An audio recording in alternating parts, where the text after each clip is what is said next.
Welcome back to Lenz, Comic Corner, Classic / Non-Classic. This is episode number 1228 and Doubleshot number 1122. I got two trades. Interesting about these trades, the two most recent trades released for both these two particular series. First up, it is Nightwing, the Grey Sun Legacy. Yes, this is the most recent trade release for it. And the issues that came out of this was actually not that long ago. I think it was just a few months ago these issues came out. This book collects issues 63 to 69, annual number 2 for this volume. I forgot this. This one had more than one annual, but yes. Now, still written by Dan Jurgens. Artwork and heroes now by Ronan Kalicht. Now, this is the storyline that I thought was really good. This was actually technically, in a way, I would say the fourth story arc of this Dick Grayson era. Yes. This one kind of resolved some stuff here, though it did have some stuff later on for the arc, for the tie-in for the series, which we'll talk about soon. Now, this is basically the Villains United. This is the Year of the Villain tie-in for Nightwing. Why? Because that giant doorknob popped up in the sky. Yep, of course, Dick Grayson is still trying to remember. Now, first, just off with the annual. Yes, the annual. Which, basically, this annual picks up like not long after the events of Batman 55. It kind of in a way does explain exactly what happened. Like this annual pretty much fills in the gap between before the events of Nightwing 49 and 50. Just happened like right after Nightwing got shot in the head. Yep. So yeah, it shows basically Batman carrying off to the hospital, and of course him trying to remember his time with the Graysons. And then he's talking to Damian. This is well before it happened in the Teen Titans book, where everybody's trying to get him to remember, but he can't. So we have various people show up. We have Barbara Gordon, who at one point was actually Dick Grayson. We have Alfred, and surprisingly, Tim Drake is not here. I'm like, really? Where the heck is it? Oh wait, Tim Drake is retired, and he's off Young Justice. So he sees them, he's like, he has no idea who they are because of an amnesia. And Bruce Wayne is not happy with the fact he's got amnesia. He just let this happen. So he tries. So they take him back to Wayne Manor. They take him to they basically show off like one person who works, they show him the Batcave, and they go to the infamous grandfather clock, which, fun fact about this clock, if you're curious though about the time that Alfred set to that when he opens up the clock, this is basically very typical for Batman. I found this out via the Lego Batman video game, that this clock is set to the exact time of the death of Thomas and Martha Wayne. I'm like, that's ingenious. Yes. So basically we have a loose tie-in to Batman's origin story that's pretty much been canon for years, where Joe Chill shot Thomas and Martha Wayne. Though the reason behind it basically has changed, but yeah, that's simply what it is. So Dick Grayson has shown Batman and Robin, and they show him his Robin costume. This is yours. Is that blood? It's like, yep, it's yours. He's like, try to remember, but he can't. He can't remember anything, so he's basically taken away. And then we see that apparently that this elderly couple, I was talking about the Friendly Owl, that's part of the story, where they're being under control of the Court of Owls. Yes, so it kind of reveals that the Court of Owls are kind of responsible in story of why Dick Grayson's like this. Or why his memories are altered. Outside, it's simply DC editorial screwing around with one of their best characters, because some certain people at DC Comics don't like this character very much, and one person who's since been fired by DC Comics really wanted to kill this character off. And oh my gosh, like 3 times tried to kill this guy. Infinite Crisis, Forever Eve, and Batman 55. Yep, so excuse me, Dan Jurgens, when he came out of the book, he probably must have felt this though. He must have a lot of love for Dick Grayson as Nightwing. So even he felt as though that the whole Rick Grayson stuff was utter nonsense. Yeah. So you gotta give an explanation of why he's acting like this. So basically, he reveals, yeah, it's the Court of Owls. They're the one responsible for this. And who did the Court of Owls send to Bloodhaven to basically bring him back to be a Talon? Why, his great grandpa, William Cobb. Yep, William Cobb's in here. Yes, William Cobb. Now, this guy's a Talon. He has been a Talon for over 100 years. But you know what's so quite strange, though? He looks perfectly normal. A lot of the time, whenever these Talons appear in costume, or at least when they take out the mask, they look like frickin' zombies. And yet, for some reason, William Cobb is able to walk around perfectly fine. He's not falling apart, probably because he's not become a chronic freeze for a while. I mean, prior to this, the last time he showed up was actually during February Arkham War. That was back in 2013, that was. This came out just, like, very recent. Like, I think it came out, like, just last year, I think it was. Actually, just early this year. It was just prior to the awesomeness that happens in another book, which I get to that. So, he comes in, dressed in his traditional Talon attire, and he does something that he probably... Now, this is probably Dan Jurgens probably writing him like this. He's like, yeah, I don't care for these Team Nightwings. I'm going to get rid of them by having, say, one of them in the freaking hospital. Yes, this is Jurgens saying, yeah, screw you, Lobdell. I hate these characters. I don't like the whole Team Nightwings. I'm going to get rid of them and go back to basically what Dick Grayson is all about, being a superhero. This is just my spinning. This is my theory on this, of why he did this. Like having one of the Nightwings who actually wears one of the classic Nightwing costumes gets wounded by frickin' Talon and sent to the hospital. And then we have William Cobb meeting Bea, Dick Grayson's girlfriend. Yep. Oh yeah, by the way, the bar is called the Prodigal Bar. And then, like, while they're talking, apparently, looters, yes, frickin' looters, decided to loot the frickin' bar. Burn it. For some reason. And then Dick Grayson comes out. It's actually frickin' Talon comes out and kills the rioters. Yes, the rioters. Now, I do have a theory on this too. I think Dan Jurgens is probably playing out the whole Black Lives movement in a way, basically, with the part of them burning down stuff. So, this is his take on having Talon take out the frickin' rioters, and him probably saying, yeah, what you guys doing are stupid. If you guys in this universe, if these people were in this universe, they're probably gonna kill my frickin' Talon. Yes, that just me theorizing this. Don't take my word for it.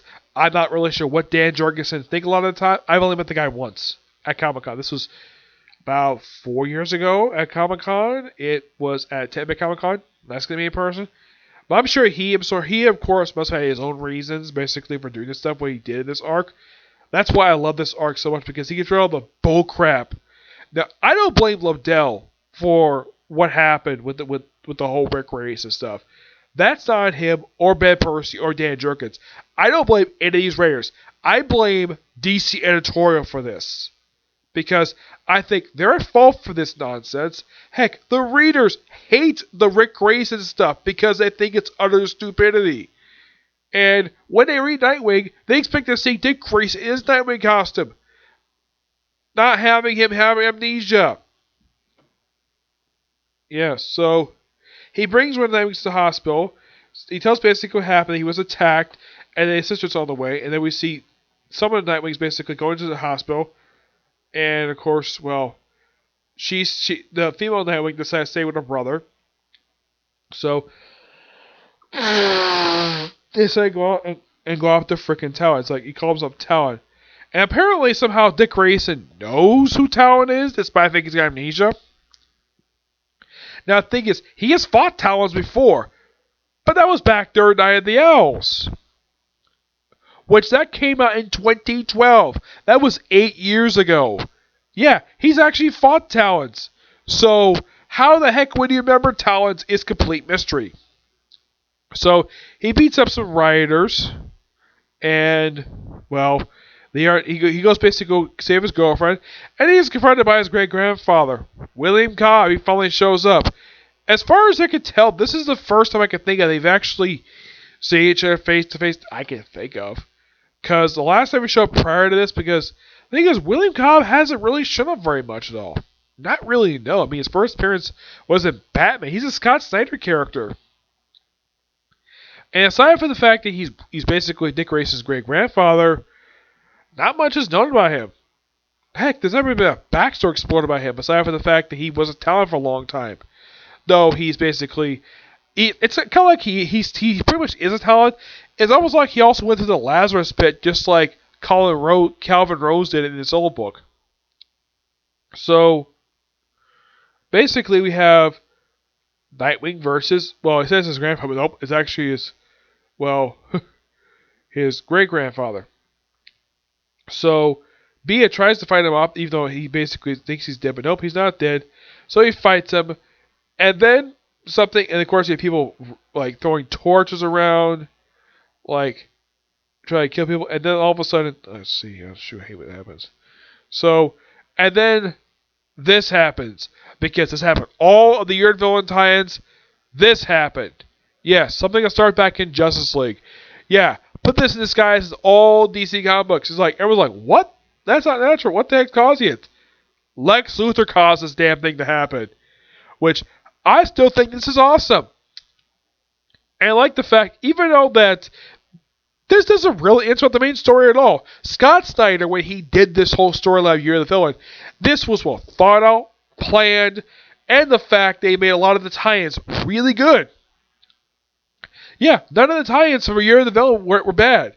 I don't know for Tivia, he's not really a big fan of this storyline, but I love Year of the Villain because I found it to be really interesting. I like the fact that Scott Snyder did this. He made the books feel like though they matter. They feel connected. They didn't feel disconnected. And the fact that this all happened all over the world. So, then when Dick Grayson takes off William Cobb's mask, he sees, oh, you're the guy in the cab. He's like, yep. He's like, yep, I was. Yeah. He only met this guy once. And of course, he still fight. And then he puts on goggles. Yep. He puts on Talon goggles. And he's a Talon. Yep, Dick Grayson is officially a Talon. Also, we have this cover of William Cobb apparently fighting Damian, Barbara, and Bruce. This does not happen at all. And the Bat Signal being crushed? Yeah, that doesn't happen either.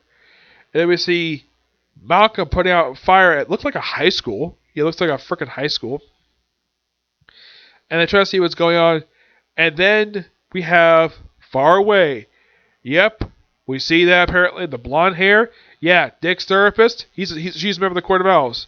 And because Dick Grayson put this outfit, he's officially become a Talon. So, with this thing, he rewrites his memories. Excuse me. Yeah, he rewrites his memories where apparently his grandfather was there. His great-grandfather was there after death to his family.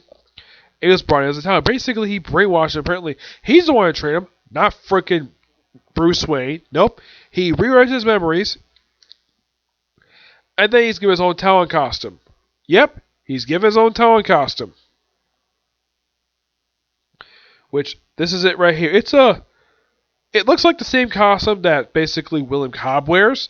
Except they add sort of like a bat-ish face to it. Which I thought that was really nice. So, yeah. So he puts this on and this way goes outside, and then, of course, the Nightwings are attacked by, well, by Dick Grayson as a Talon. And he says, the typical line Talons always say this, Nightwings, all the Court of Owls have sentenced you to die.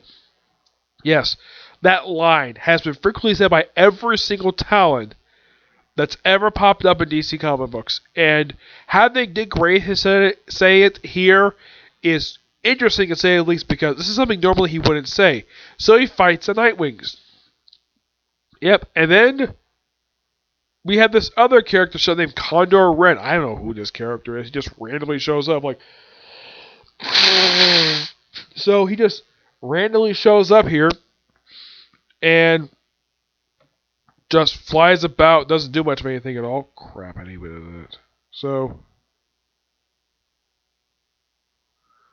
Let's see if I can find it here. Here we go. Yeah, he just randomly shows up here in one of these issues.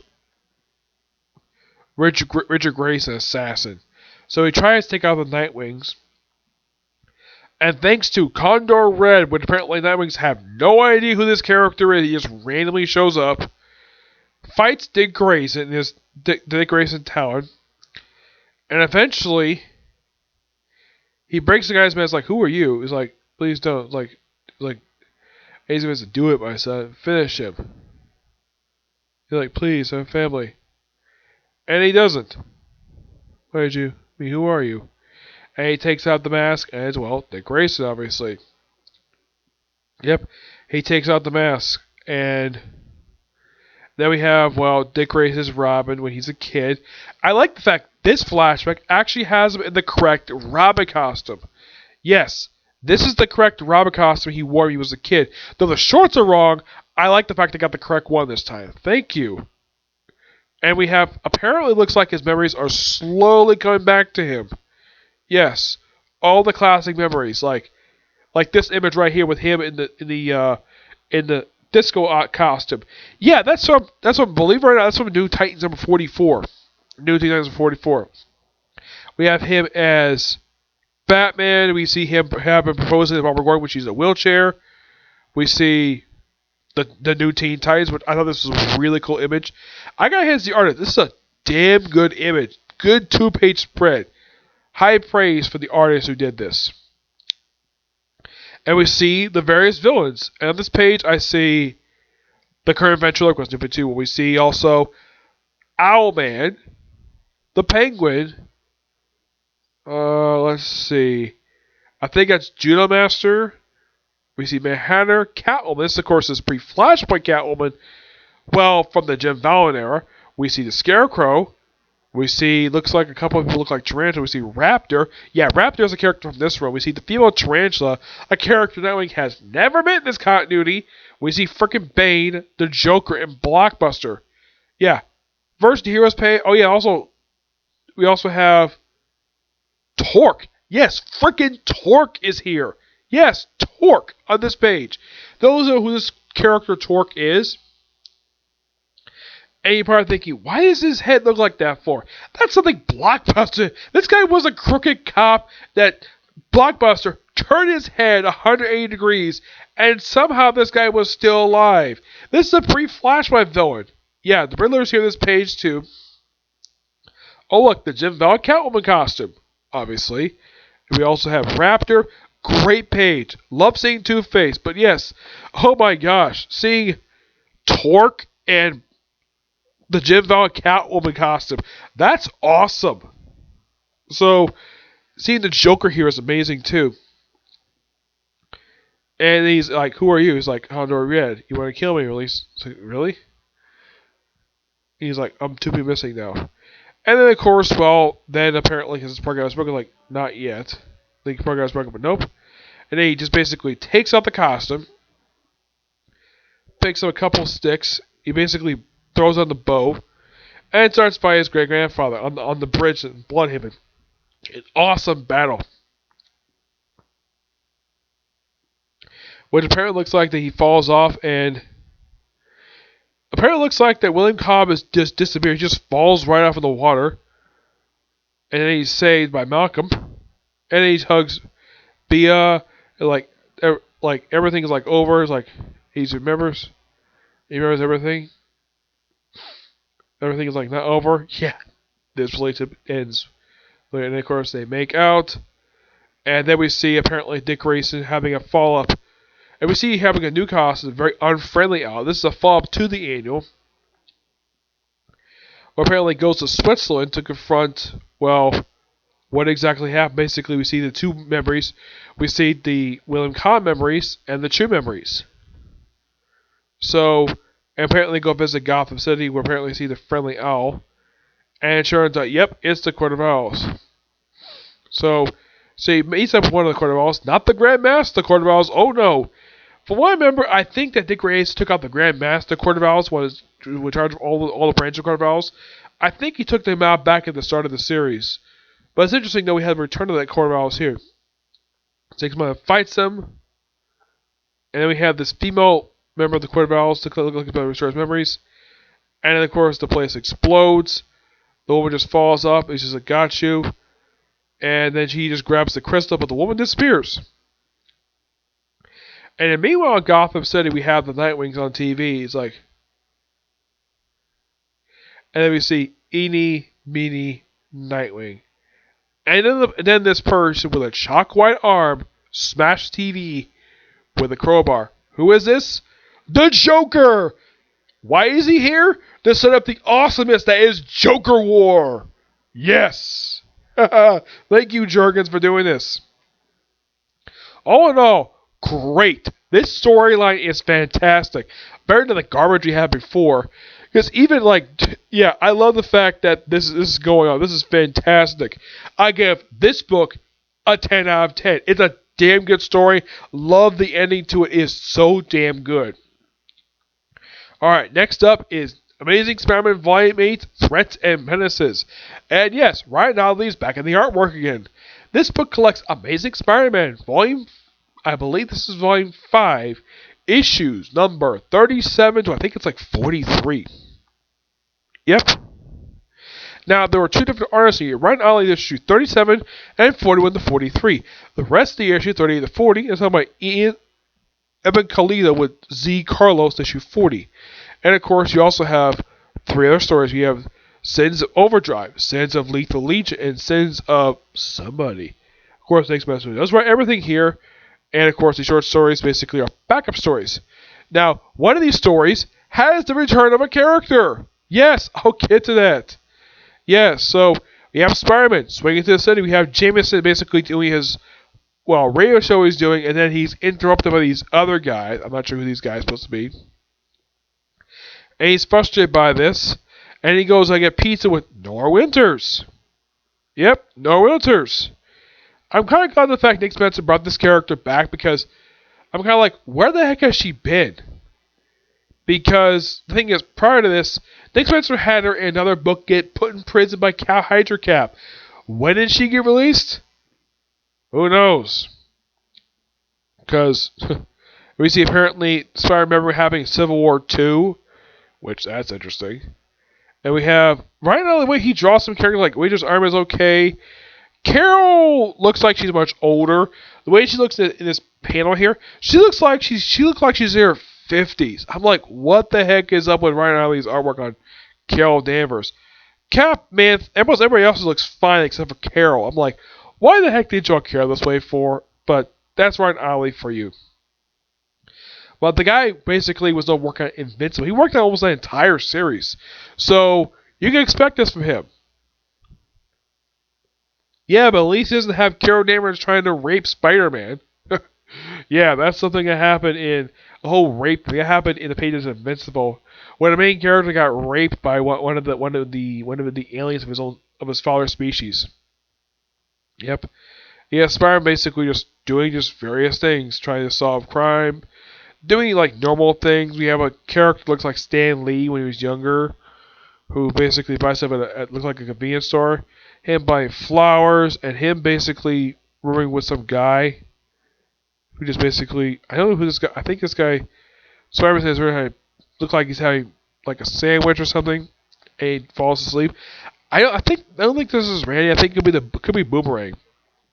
So he falls asleep, and then we see the Kindred basically getting mad, and we see no one going crazy. And then we see something completely unexpected. We see the Kindred resurrect the Sin Eater. What? He brought back the Sin Eater. Yes, this is not some copycat. This is not a clone. This is the actual Sin Eater from the Death of Gene Wolfe storyline. The one Peter David did. I'm like, Nick Spencer, please stop screwing around with Peter David stuff. Peter David killed off this character back in the 80s. And you revive him? I don't know why. But yeah, you might be thinking though, why the heck did he bring back the Sin Eater? Why? For the Last Right storyline. Which happens next, believe it or not. Yep, that believe it or not happens next. I'm like, yeah, this happens at the end of issue 37. Wow, the return of Stan Carter, the Sin Eater. He last appeared, he died back in the Spectacular Spider-Man number 131, no, 31, 36, back in the 80s in a follow-up storyline to Death of Gene D. Wolfe. This happened a few years after that classic storyline. And we see Jonah basically get hired by this group known as Threats and Menaces, which, I don't know if this is a play on TMZ or something, but he just basically joins this group, and he basically does some real journalism. He just basically just helps out Spider-Man. We see Silver Sable going through rehab, because she basically was hurt. Nick Spencer retconned something that Dan Slott did. And then we see the Foreigner with some ladies. Despite the fact he first was ex-wife of his love, he's basically still be a playboy. And he meets up with an old Spider-Man villain. Oh my gosh, it's frickin' Chance. Yeah, you're probably thinking, wait, who the heck is Chance? Well, he's a character who also first appeared back in the 80s. As a matter of fact, he's one of the first villains introduced in Web of Spider-Man, believe it or not. I think his first appearance was issue like 17 or 18, I think it was. Yeah, old villain. Yes, this is first appearance in years. We all see at this casino, we see Speed Demon. Yes, Speed Demon is here, along with Darian Cross, along with the Mole Man. It looks like the Red Ghost, but wait. When I saw this image, I'm looking at this image and like, wait. How can the Red Ghost be here? Captain America decapitated him like, I don't know, about 4 years ago. How the heck is this man even alive? We also see Mr. Sinister here. MODOK. And I don't know who this guy is, but MODOK, old hair, like, wow. So Nick Spencer just retconned something that Bendis did. Actually, something he did. By killing off, Red Ghost. He just magically brought him back. No explanation as why MODOK is here, despite the fact Jeff Loeb having the power. Yeah, this is old hair. The one without hair was MODOK Superior. The clone of MODOK. Why the heck is he here? No idea. And we see him basically have a movie here where he has various characters. Looks like the Strike Force. Look like Angela, Blade. Looks like Spider-Woman. I think that's the Ghost. Yes, the freaking Ghost. And then we see what happened there. We see Deadpool versus Kraven the Hunter. And we also see the Hulk running around. We see Chance apparently have people just watching everything going on. All these like various events. Spider-Man getting saved by Jonah of all people. Yes. It's about the house, but oh yeah, by the way, the casino is known as the Palace. So apparently Jameson basically just wrote an article saying Spider-Man just say this all from a shield cover up. Here's why. Yeah, Spider-Man saves it. And then we have basically, Jameson having Spider-Man on his podcast. Yeah, and they basically just chat for a while, and then they start yelling at each other in this podcast. Oh yeah, and apparently we see 8-Ball is here. Yes, frickin' 8-Ball. Yeah, he's a minor villain. Oh yeah, and I remember who this guy is. Look at he can remember now. It's Batroc the Leaper. Yes, Batroc the Leaper, the old Captain America villain. We see, I don't know, I think that's Sugar Man there. I'm not sure. In this panel, yeah. I read a lot of comic books, so I know who these characters are. And we have the famous argument between Spider-Man and, of course, Jonah about basically the various times he whipped them up over the years. Even one time when he was a black Spider-Man. Well, the black suit Spider-Man, that is. Then Chance goes basically after Jonah. Yep, and of course Spider-Man's Spider-Sense kicks off. He senses him basically coming, and then Chance basically blows the frickin' door. And then, of course, we cut away to see the Sinister Six. Well, with Overdrive. Why are they here? Well, then we see apparently the demons. Yes, the demons. The negative demons. You are thinking, who the heck are these demon characters? These guys, who's these demons? They are the henchmen, Mr. Negative. Yep, that's who these guys are. And apparently they get killed by some They get killed by the frickin' Sin Eater. How? The Green Boots. Yeah, they all got killed by him for some reason. And we have this awesome cover of Chance, basically drawn by Ryan Ottley. I don't know it's glare, but it's a great cover. And we see Jameson with a microphone like, hey, Spider-Man, can we get an interview? And is it just me, or is that Ryan Ottley draw Jameson like almost exactly like in this picture here? If you close up here, if you zoom it in, if you look on your phone, it looks almost exactly like J.K. Simmons. So we have Spider-Man versus frickin' Chance. And then, of course, Spider-Man trying to be interviewed by Jameson. And we have Chance like, oh, you gotta be kidding me. Yes, a freaking group of jack-o'-lanterns. Yes, jack-o'-lanterns. Another classic Spider-Man villain. Yes, the jack-o'-lanterns. The original became the second Hobgoblin. Here they are, the jack-o'-lanterns. Like, okay, fine. Spider-Man fights them. One of his web shooters falls off and somehow ends up, Chance gets it, and somehow the foreigner gets it? Somehow.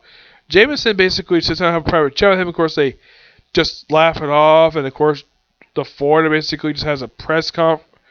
Like, remember where the jack-o'-lanterns basically is like, we're here, ladies and gentlemen. And we see apparently Nora Winters is in the apartment. Randy's here.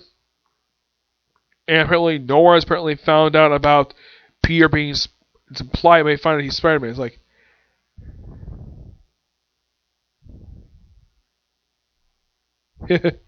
he's like, give me that. What are you doing here? Besides, sitting around here makes you mention like a creep. I'm a reporter. That's my kind of thing.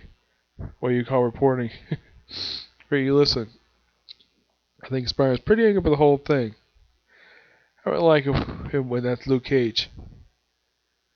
It's not like you. I mean, you and Spider-Man, well, here's the bromance for the ages. Here's your trusted confidant. That's why I'm here, actually.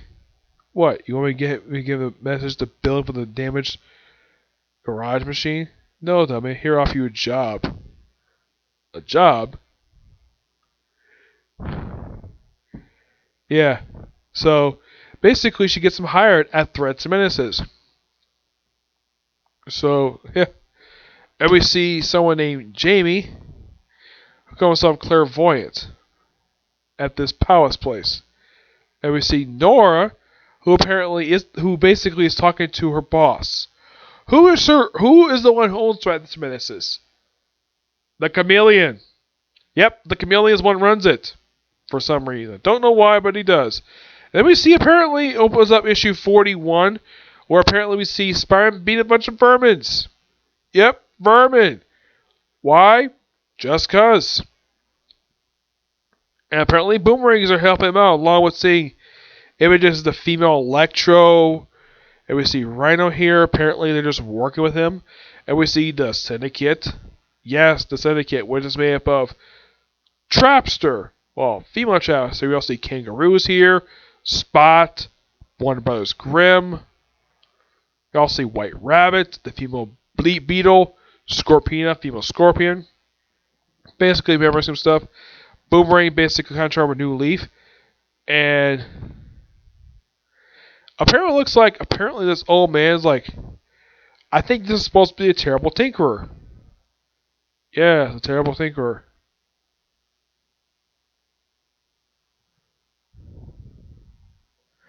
But nope, it's not really him, it's somebody else who looks like him. We see apparently they talk about how Wes was like the mayor.